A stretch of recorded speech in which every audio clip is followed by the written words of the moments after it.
Namo Vishnu Padaya Krishna Prishtaya Bhutale Srimati Bhaktivedanta Swaminiti Namane Namaste Saraswati Deve Gauravani Pacharine Nivishesha Shunyavadi Pastrita Deshadarane Manchakolpa Turubhyascha Kripa Sindhube Bacha Petitanam Pavanivyo Vaishnavi Namo Namaha. I'd like to thank my very good friend, my bosom buddy, old English term, Swarup Damodar, for his very nice words of affection. He's actually one of my preferred or favorite preachers in ISKCON. He said he's shy, which is true, but if you put him in front of an audience and he gets going, he always speaks so sweetly and convincingly, and it really touches the heart of the audience. He wrote an offering today. You know, it was, you could say, a formal offering. He could have just as easily say, Indradunam Raj, I love you. And I could have as easily said, Swarup, I love you. Because that's the nature of our relationship. It's not just, appreciation or respect. It's just that we love each other because we love to do the same thing, as we all do. And that's why this is a movement of bhakti. We love to serve our spiritual masters. We love to serve our founder Acharya, Srila Prabhupada. We love to serve Gaur Nitai, and we love to serve the divine couple, Shri Radha and Krishna in Vrindavan Dham. So I just wanted to tell Swarup that in front of all of you, so it's known. I'd like to thank Gopi Jivana for a very, very well presented introduction to the program today, the meaning of Vyasa Puj. I would like to warn him, however, that at some point he's going to have to come down from the Swiss Alps, where all the cows are, and get into preaching again. If you saw the backdrop, he's up in the mountains. And Prahlad Maharaj said, I'm not interested in going to the Himalayas for my own deliverance. I'm more concerned to stay in the cities of Kali Yuga and deliver people in Krishna consciousness. So Gopi, you're gonna have to come down from that mountain. That was a really nice cow. It was amazing. She didn't even move the whole time you were speaking. I think she was just enamored by what you were saying. But do take my words to heart that when the pandemic's over, come down from the Swiss Alps and preach Krishna consciousness. What can I say about South Africa? I preach in many countries in my lifetime. I think most, or let's say a majority of the countries or the yatras in this world. But of course, SA, as we often say, SA has a very special place in my heart because there's so many memorable moments. I mean, memorable moments. Preaching there, the results have been extraordinary because of the situation, because of the people who I love very much, and because of the qualified devotees, both past, present, and the future. It's a very dynamic place for preaching Krishna consciousness. And some of my most memorable moments in my career are there, forever enshrined in my heart. They've been moments of purification and moments of spiritual strength and almost like miracles, you could say. We have a system in our Vedic tradition where we observe the samskaras. Those are specific moments in one's life where one performs a specific yajna to consecrate and make sacred that moment. There's lots of moments in life, but there's some that are better and some that are best. So before conception, there's the Garbhodan samskara, where the parents perform a particular Vedic ritual in order to welcome a good soul, spirit soul, a sadhu or sadhvi into their lives. And then at birth, there's a ceremony. Then there's a samskara when the baby gets its name. You do a yajna. There's specific rituals to each of the samskaras. And there's a hair cutting ceremony. Then 6 months. These are all samskaras. You strengthen the person by these samskaras. Like bamboo. If you look at a piece of a rod of bamboo, there's certain knots at different parts of the bamboo pole. And it's very hard to break a bamboo pole because those knots are strengths in that pole. If you're a gardener, you know what I mean. How difficult it is to take away a patch of bamboo. It's really hard. And that's why sannyasis make their dandas out of bamboo. So in the same way, there's these moments in life: birth, name giving, hair cutting, school, marriage, even your death. They send you off with a samskara. You get some bonus points. You're not here, but your relatives, friends, they do a samskara ceremony. It gives you bonus points. So those samskaras, that's part of the Vedic culture. It's moments that are important are spiritualized by samskaras. Now we may or may not follow all of that in ISKCON. One time Prabhupada said, if I told you all the rules and all the regulations that you had to follow to be a Vaishnava, you would faint. I think as we get older, because we become, we know time is of essence, and we want to hurry up and get Krishna conscious before we leave this world. Person becomes more concerned about following as many rules and regulations as possible to better our chances for not coming back again, going back to the spiritual world. So these samskaras are important, but this is a special time, place, and circumstance. This is Kali Yuga. And really, the most important rule or regulation we should follow is the chanting of the holy names, and specifically the original name of God, Krishna, as he's known in his hometown boy. Everyone calls him Krishna. And as we know, Namachin Tamani Krishnas Chaitanya Rasa Vigraha, he's not different than that name. So that name is so auspicious that just one syllable, Krishna, you could say is more auspicious than all the Vedic samskaras and yajnas and rituals that are to be performed. Not to diminish their importance, but to magnify our understanding of the Maha Mantra. So powerful. Kaler dosha nidhai rajan asti eka mahaguna kirtana deva krishnasya mukta sangha padam bhaja. There's only one good thing left, and that's the holy name. So my understanding is, though we try to follow all these various Vedic rituals, yes, they give us strength. But when we're engaged in the Yuga dharma, the process for this age, which is chanting and distributing the chanting. It's not just chanting. There's plenty of sadhus up here where I am in Maharashtra in the mountains.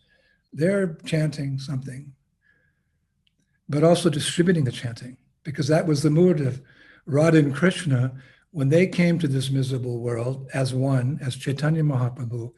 His whole mood was distribution, chanting and distribution. And that was the case with all his followers down to the present day. We see Srila Prabhupada. Who is Srila Prabhupada? We're not supposed to speculate, but we know he's a very, very, very intimate servant of the Lord, of Radha and Krishna in Vrindavan, if only because we know that he was the chosen son to spread this movement, which has been, developing for 500 years to all over the world. So as his followers, we see him as the chosen son. Srila Prabhupada. What was his mood? He may be in the spiritual world wrestling with Krishna or offering a flower to Radharani.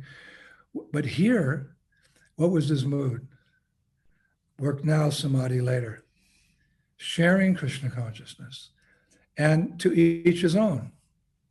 Everyone has a certain ability given by God, by Krishna, and everyone can participate because many hands make small work. Samskaras means the complete glorification of the Lord. So our success in Krishna consciousness, even more than performing samskaras, is to assist Srila Prabhupada in his mood in this world. And by serving his mood in this world, we qualify to serve him in his mood in Goloka Vrindavan. So I see, special moments in my career in Krishna consciousness and trying to push forward the Sankirtan movement. Whenever there's a success, it's like that knot in the bamboo pole. It's an assurance of spiritual success. You get mercy. You've been, your service has been acknowledged by Guru and Gauranga. That's what we're looking for. That's where we get our strength to go on. To advance in Krishna consciousness and to share Krishna consciousness with others.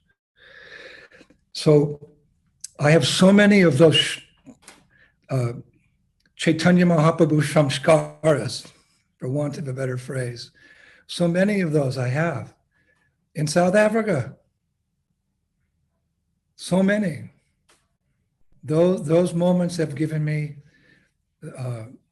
wonder, given me service, given me wonder, given me spiritual strength. And I feel if I've gotten any mercy, a lot of it is because of my service to the Vaishnavas, to Prabhupada, and to Sri Sri Radharanath, Jagannath, Subhadra, Baladev, Chaitanya Mahaprabhu, Giriraj in South Africa. I'm kind of a latecomer. My great misfortune was that I came after the Radharanath Temple of Understanding was established. I must have performed so many sinful activities in my previous lives that I was not allowed to be present. Or let's just say I got off easy because all the hard work was done. So many devotees worked so hard to establish that project. And it's borne so much fruit. But still there were some crumbs of service left over. And of course, one is the now famous, eternally famous, Durban beachfront Rath Yatra. Yamunacharya, Shyamlal, and my humble self. And they were saying, Maharaj, it can't be done. You're wasting your time. There's too much opposition. This is SA. But we did it. Well, not only did it, but all of you have carried on with that grand Maha Mahotsava Yajna, which has made us famous throughout the entire country. So how can you, these things are enshrined, just like a samskara, it's just there in your heart. Your parents did it, or you're doing it, and your friends do it when you die. So important. For me, these are the samskaras, these moments in Krishna consciousness, serving the Sankirtan movement of Chaitanya Mahaprabhu. And there's so many things. I can go on and on, but this is your chance to talk today. But, again, taking up that theme of culturally many, but spiritually one. It's like a mantra. It's like a sutra from Vedanta Sutra. It fits in time, place, and circumstance. It's a way that we can purify and change society to see that the real way we're all going to come together despite the diversity is that we all have a common theme in our lives. We're all brothers and sisters. We have one creator. So if there's one Father, everyone else, irregardless of where they end up on this planet, in this solar system, in this universe, in this creation, we have a common bond. We're all children of God. We're all children of one God. There is no God but God. Muhammad is his prophet, but the first part's applicable. There's one God. So everyone is created by him. So we're all brothers and sisters. So although brothers and sisters, they sometimes quarrel, they tease each other, blood is thicker than water. Family attachment, stronger than any other bond in this world. So what is the real family? The family of God, the family of Krishna. And that's our message to the people of that country, because there's so much cultural diversity, so much different, so many shades of color in human society in South Africa, from really white to really black and everything else between.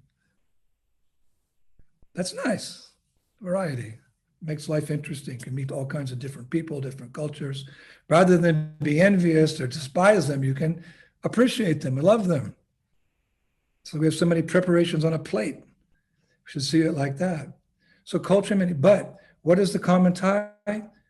Spirituality. Of course, we have Afrikaans church, and we have so many different churches down there. But Krishna consciousness is special, as we know, for so many reasons. I don't have to go. That's why you're devotees, because you know it's special.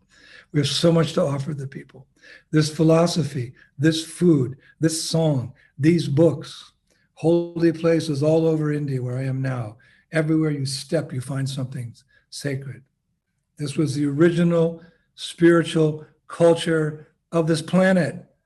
Maharaj Yudhishthira was emperor in Hastinapur, near Delhi. He ruled the whole world, including South Africa. So it seems like a dream that one day the world would be Krishna conscious. Time will tell. Who knows? I mean, I've seen so many miracles by the mercy of Chaitanya Mahaprabhu. I wouldn't doubt it. And then we move on to the next planet. Bhaktivinoda Thakur said he wouldn't be satisfied until the 14 worlds were chanting Hare Krishna. So we're not limited in our vision.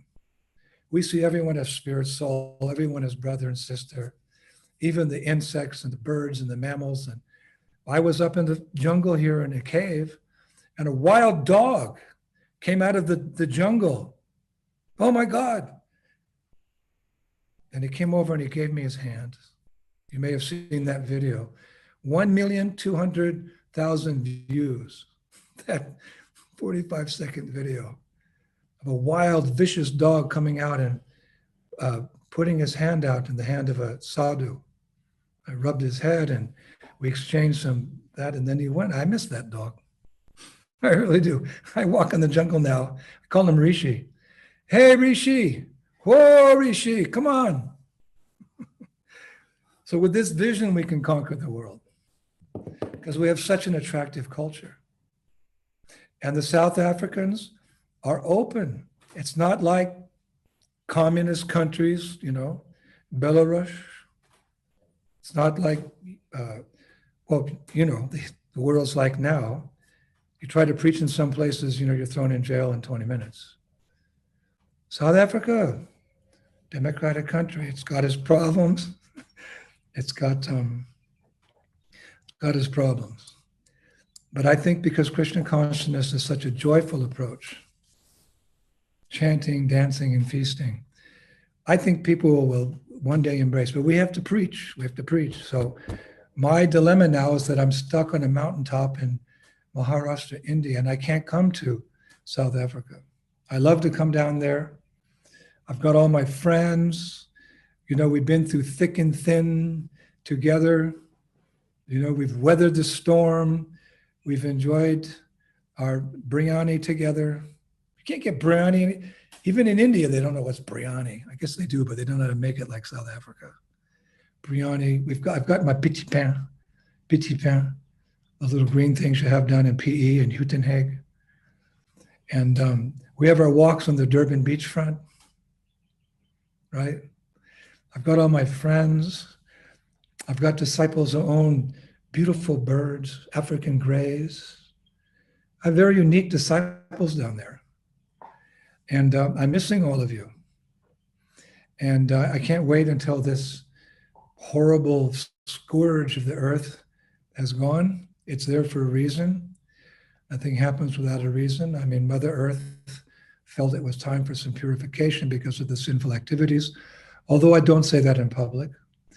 But, nothing lasts forever. Nothing lasts forever except Vrindavan. So by serving the mission in South Africa, it's exciting. I very much miss King Goodwill.